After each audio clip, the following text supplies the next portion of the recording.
নতুন ফ্ল্যাটে এসেছি। এগুলো এখানে এশিয়ান পেইন্টের সব রং টং চলে এসছে। Good morning everyone, welcome back to my channel Payal's Art and Beauty and I am your Payal. I hope কি তোমরা সবাই খুব ভালো আছো, সুস্থ আছো, স্বাভাবিক আছো অ্যান্ড জাস্ট ফাটাফাটি আছো। আমিও খুব ভালো আছি। আর আজকে তারিখটা কত বলো তো? আজকে আই থিঙ্ক 23 তারিখ। হ্যাঁ, আজকে 23 তারিখ। আজকে হচ্ছে 23 তারিখ আর বারটা হচ্ছে আজকে শুক্রবার। আর এই বাড়িতে আমাদের আর অফিসিয়ালি ধরতে গেলে থাকার দিন শেষ, বাট আমরা আর কিছুদিন এক্সটেন্ড করছি কারণ আমরা যেখানে শিফট হব সেখানটা এখন আমরা অর্গানাইজ করে উঠতে পারিনি, তাই জন্য। তো আমাদের এখানে তো অফিসিয়ালি থাকার দিন কমপ্লিট হয়ে গেছে, বাট আমরা এই রুমটা অফিসিয়ালি ছাড়বো মঙ্গলবার। আমি মঙ্গলবার দিন বাড়ি চলে যাব, কিন্তু ও এখানে থাকবে।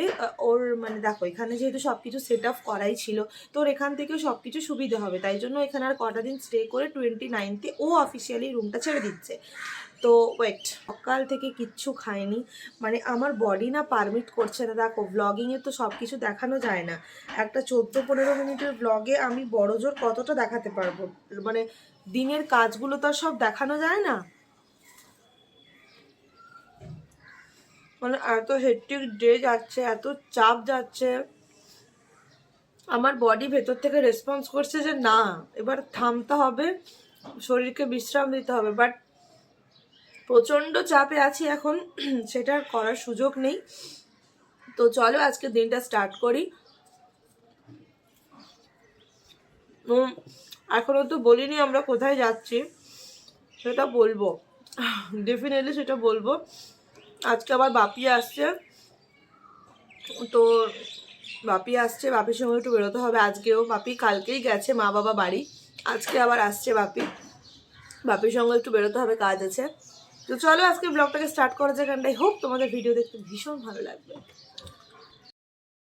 এখন তো বসাবো আমি রান্না করবো হচ্ছে এঁচোড়ের তরকারি আর আলু পোস্ত। একবেলাই রান্না করছি, দুবেলা খাচ্ছি, কারণ দুবেলা রান্না করতে যদি স্টার্ট করি তাহলে আর জিনিসপত্র কিছু গোছানো হবে না। পেছনে দেখছো পুরো একদম সব বস্তা বাঁধাবুধি রেডি, আমি দেখাচ্ছি তোমাদের দ্বারা। টোটাল বস্তা রেডি। এখানে আমাদের অ্যাকোয়াগার্ডটা আছে, লিভ পিওরের অ্যাকোয়াগার্ডটা, বেলদা থেকেই এসছে। আর এই যেখানে টোটাল জিনিসপত্র সমস্ত কিছু রেডি। এখনও অনেক কিছু ঢোকানো বাকি, জানো, অনেক কিছু। ঠাকুর ঢোকাতে হবে, গ্যাস আছে, সিলিন্ডার আছে, সব থেকে বড় ফ্রিজ আছে, মিক্সার আছে, ফের এইটা আছে তোমার মাইক্রোওয়েভ ওভেনটা ঢোকাতে হবে, ফ্যান নিতে হবে, অনেক কিছু বাকি। তারপর রান্নাঘরেরও টুকিটাকি অনেক জিনিসপত্র এখন গোছাতে হবে, এখন অনেক গোছানো বাকি। ওই যে আমার বাবা মা এসেছিল, তখন আমার বাপি এঁচোড় কেটে দিয়ে গেছিল। বাপি সবসময় এখানে আসলে কোনো না কোনো সবজি কিনেই দিয়ে যায়, কারণ ও একটু সবজি কম কেনে, খায় না যে, ওই জন্য। আর দিয়ে গেছিল ডাঁটা। তাই আমি আজ অনেক দিন পর আমার মায়ের একটা রেসিপি ট্রাই করছি, সেটা হচ্ছে ডাঁটা আলুর পোস্ত। চলো আজকে তাহলে এই রান্নাগুলি করা যাক। দেখো, এখন না একবেলা রান্না করি আর দুবেলা খাই, কারণ ওই বেলাটা না জিনিসপত্র গোছাতে হয়, তখন আর রান্না করার এনার্জি থাকে না। আর বাজারে গিয়ে গিয়ে না, বাজারের লোকগুলো পর্যন্ত আমাদের চিনে গেছে, যে এদেরকে প্রত্যেক দিনই দেখছি বাজারে ঘোরাঘুরি করতে। ওরা তো আর জানে না যে আমরা কী কারণে এত বাজারে যাচ্ছি।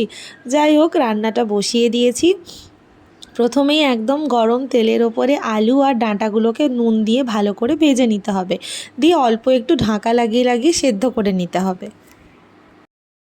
তো তোমরা দেখতেই পাচ্ছ এখন আমি আলু পোস্তটা বসিয়ে দিয়েছি, আর ঘড়িতে বেজে গেছে তোমার 10:30 মতন, ঘড়িতেও বেজে গেছে 10:30 না, সরি 10টা।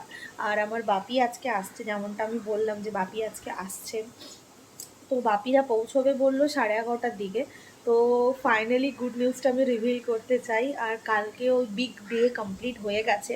যারা আমার হোয়াটসঅ্যাপে আছো তারা নিশ্চয়ই দেখেছো, আমি লিখেছিলাম a big day complete.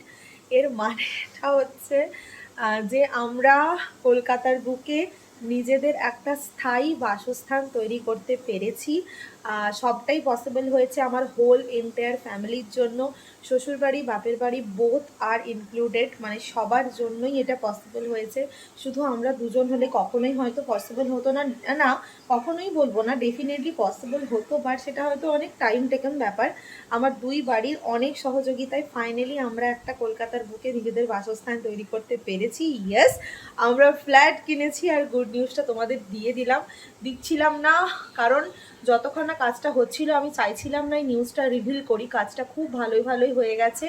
Next processing এবারে আমরা এগোবো অ্যান্ড ফাইনালি বিগ অ্যানাউন্সমেন্ট করলাম আজকে। এবার থেকে আমাদের শিফটিংয়ের একটা জার্নি স্টার্ট হবে। তো চলো আর এখন বেশি কথা না বলে আগে পোস্ত এঁচোড়ের তরকারি কমপ্লিট করি, কারণ বাপি আসছে বেল্লা থেকে রঙের মিস্ত্রি নিয়ে, যারা আমাদের ফ্ল্যাটটাকে রং করবে, তো একটু ওদের সঙ্গেও বেরোতে হবে। তো চলো এখন রান্না বান্না করি। অ্যানাউন্সমেন্টটা তো শুনতে পেলে, বলো কেমন লাগছে তোমাদের? আমাদের যে কী পরিমাণ এক্সাইটমেন্ট হচ্ছে আর ইমোশনাল হয়ে যাচ্ছি সেটা আর কি বলবো। আর এই বাড়িটাতে 8 মাস ধরে আছি, ঠিক আছে পাশের পাড়াতেই যাচ্ছি, এই বাড়িটাকে যদি দেখতে কখনো ইচ্ছে হয় মাঝে মধ্যে এসে দেখে যাব। গল্প করতে করতে আমার রান্নাও হয়ে গেছে, ওটা ভাজা হওয়ার পর কাঁচা লঙ্কা একটু টমেটো আর পোস্ত দিয়ে পুরোটাকে ভেজে নিয়েছিলাম আর একবার ভালো করে, তারপর জল দিয়ে ঢাকা লাগিয়ে রাখলেই হয়ে যাবে আমার ডাঁটা আলু পোস্ত। মিক্সার গ্রাইন্ডারটা না ভেতরে ঢুকিয়ে দিয়েছি, তাই এই হামাদিস্তাটা হয়েছে এখন ভরসা। এখানেই তাই আদা রসুনটা একটুখানি থেতলে নিচ্ছি, জিনিসপত্র সব গোছাচ্ছি তো তাই ওটাকেও গুছিয়ে রেখে দিয়েছি, তাই এখানেই একটু শর্টে কাটে করে নিলাম। আর এখানে দেখো আমাদের পোস্ত একেবারে রেডি। সর্ষে কিংবা পোস্ত রান্না হওয়ার পর যদি ওপর থেকে একটু সর্ষের তেল ছড়িয়ে দাও না, তার গন্ধটা আরও ভালো লাগে, তাই ছড়িয়ে দিয়েছি। এরপর আমি রান্না করব এঁচোড়ের তরকারি। কড়াই তেল আর গোটা গরম মশলা দিয়ে দিয়েছি। এখানে আমাদের গ্যাসের জায়গাটা এতটাই ছোট ছিল, একটা ওভেনে যদি আমি রান্না করতাম আর একটা ওভেনের ওপরে আমাকে আমার ফোনের স্ট্যান্ডটাকে বসিয়ে রেখে রীতিমতো ভিডিও শ্যুট করতে হতো, কারণ এখানে একটুখানি জায়গা, যেইটুকুনখানিতে গ্যাস বসেছে, পাশে যে তুমি একটা বাটি রাখবে বা ইউটিলাইজের জন্য একটা স্পেস ব্যবহার করবে সেটুকুনও এখানে সুবিধা ছিল না। নতুন বাড়িতে কিন্তু সবই আছে। নতুন বাড়ি আমার গোছানো হলেই তোমাদেরকে সুন্দর সুন্দর ট্যুর দেব আমার নতুন বাড়ির। একদম ভালো করে গোছাই, এখন একটু সাসপেন্সে থাকো। তবে হ্যাঁ, আমরা যে দমদমে আছি ওর আশেপাশেই বাড়িটা নিয়েছি। গল্প করতে করতে এখানে আমার মশলা কষানো হয়ে গেছে, টমেটো দিয়ে পুরো ভালো করে মশলাটাকে কষিয়ে নিয়েছি। যেভাবে মাংসর মশলা কষানো হয় না, খানিকটা সেভাবেই কষাবে, দিলে কিন্তু টেস্ট খুব ভালো হয়। মশলা ভালো করে কষিয়ে নেওয়ার পর ওই আগে থেকে সেদ্ধ করে রাখা ওই তোমার এঁচোড় আর আলুটা দিয়ে দিলাম। একটাই মাত্র প্রেশার কুকারে সিটি দেবে, কিন্তু বেশি দিলে এঁচোড়টা একদম গলে যাবে। তারপর মশলার সঙ্গে ভালো করে কষাতে হবে, অনেকক্ষণ কষাতে হবে। একটুখানি নাড়াচাড়া করেই জল ঢাললে কিন্তু হবে না, তাহলে টেস্ট আসে না। বেশ অনেকক্ষণ কষানোর পর এইবার জল দিয়ে দিয়েছি অ্যান্ড রেডি হয়ে গেছে আমার এঁচোড়ের তরকারি। রান্না আমার হয়ে গেছে, স্নান করে ঠাকুর পুজোও আমি করে নিয়েছি। তার আগে একটা ব্যাগও গুছিয়েছিলাম। পেছনে এই যে টেবিলটার সমস্ত জিনিস প্রায় খালি করে দিয়েছি, আর আমার কসমেটিক্সে যা যা জিনিস ছিল সেগুলোও খালি করে দিয়েছি। শরীরটা এত ডাউন লাগছে যে আর আমি কী বলবো, প্রচণ্ড ডাউন লাগছে। এবার বাপি আসলে আমি বেরোবো আর কি, একটু রেস্ট নিই, ততক্ষণ 10-15 মিনিট পর কোথায় ঢুকবে, তারপর বেরোবো, কথা হবে। বেরিয়ে চলে এসেছি আমি, আর এখানে দাঁড়িয়ে ওয়েট করছি আমাদের গাড়িটা কখন ওদিক থেকে আসবে আর আমাকে পিক করবে। ফ্ল্যাটটা যেহেতু একবার রং করতে হবে সেই জন্যই আমরা দেখতে যাচ্ছি, আর ফ্ল্যাটের ট্যুর হোম ট্যুর সবই শেয়ার করবো। এখন বাপিরা গাড়ি নিয়ে আসলে আমি যাবো। বেশ 15-20 মিনিট দাঁড়ানোর পর দেখলাম আমাদের গাড়িটা অলমোস্ট উঁকি দিয়েছে, আর আমি এপাশ থেকে হাত নাড়তে শুরু করেছি যে এখানে আমি আছি, আমাকে নিয়ে যেও। যাই হোক, ওখানে আমাদের বেলদা থেকেই যে রং করবে সে এসেছিল, আর তাকে পুরো ফ্ল্যাটটা দেখানো হলো যে রং করতে কতটা রং লাগবে, কত লিটারে কি কালার হবে, সব কিছু ডিসকাশন করে এখন রঙের দোকানে চলে এসেছি। ভাগ্যিস বাপি ছিল, নাহলে তো আমি ডিসাইড করতেই পারতাম না যে ফ্ল্যাটের দেওয়ালে কী রং করব। যদিও আমার পছন্দের কালারটাকেই আমি বেছে নিয়েছি, বুঝতেই পারছো না আমি কোন কালারটা বেছেছি। রান্নাঘরের জন্য একটা, ডাইনিংয়ের জন্য একটা, রুমের জন্য একটা বেছেছি, আলাদা আলাদা 3টে ডিফারেন্ট কালার। ঘরটাকে একেবারে কালারফুল বানিয়ে দেবো। যে মাকে একটু মিস করছিলাম, থাকলে হয়তো ডিসিশান দিতে ভালো পারতো। আর জানো, এই প্রথমবার আমি রং দোকানে এসেছি, আগে তো কখনো এভাবে রং মিক্স করা দেখিনি। এই প্রসেসটা দেখে আমি তো অবাক, সমস্ত কৌটোগুলো নাকি সাদা রং থাকে, তারপর ওখানে কালার কোড দিয়ে কালারে মিক্স করা হয়। বেলদাতেও নাকি এরকম হয়, কিন্তু আমার জানা ছিল না। এই প্রথমবার কালার মিক্সিংয়ের ব্যাপারটা আমি দোকানে এসে বুঝলাম, কি ভালো লাগলো দেখতে। বেলদাতেও হয়, ওই যে এসেছে রঙের, ও বলছিল বেলদাতেও এই সমস্ত হয়। যাই হোক, একটা নতুন অভিজ্ঞতা। আসলে কি বলো তো, নিজে দাঁড়িয়ে থেকে সব কিছু করালে এই ছোটোখাটো অভিজ্ঞতাগুলো তুমি জানতে পারবে। দাঁড়িয়ে দাঁড়িয়ে রং মিক্সিংই দেখছিলাম, হঠাৎ ফ্লিপকার্ট থেকে ফোন কি পার্সেল আছে। ও বাবা, তখন আমার মনে পড়লো আমার বর আরও একটা জুতো অর্ডার করেছে নিজের জন্য। ওই যে আমি বলেছিলাম টোটাল দুটো জুতো, একটা রিবকের যেটা আমি ওকে দিয়েছি, আর এটা হচ্ছে অ্যাডিডাসের যেটা ও নিজেই কিনেছে। ওর জুতোর ভীষণ প্যাশন, এই যে দুটো জুতো কিনলো, আবার যে কবে কিনবে তার কোনো ঠিক নেই। যাই হোক, ডেলিভারি ছেলেটাকে আমি বলেছিলাম যে আমি না রঙের দোকানে আছি, একটু এসে দিয়ে যাবে। ও কিন্তু এসে দিয়েও গেছিলো আমাকে। তো এখন রং কেনা হয়ে আমরা বাড়ি গেলাম। এভরিওয়ান, এখন 5টা মতো বাজে। আমি একটু অল্প করে শুয়ে পড়েছিলাম, তো তখন রং টং কিনে বাড়ি চলে এসেছিলাম। এসে খাওয়া দাওয়া করে একদম সিম্পল ঘুমিয়েও গেছিলাম। ঘুম থেকে এক্ষুনি উঠেছি, বেশিক্ষণ ঘুম হয়নি। জানি না আবার এখন বেরোতে হবে কি হবে না।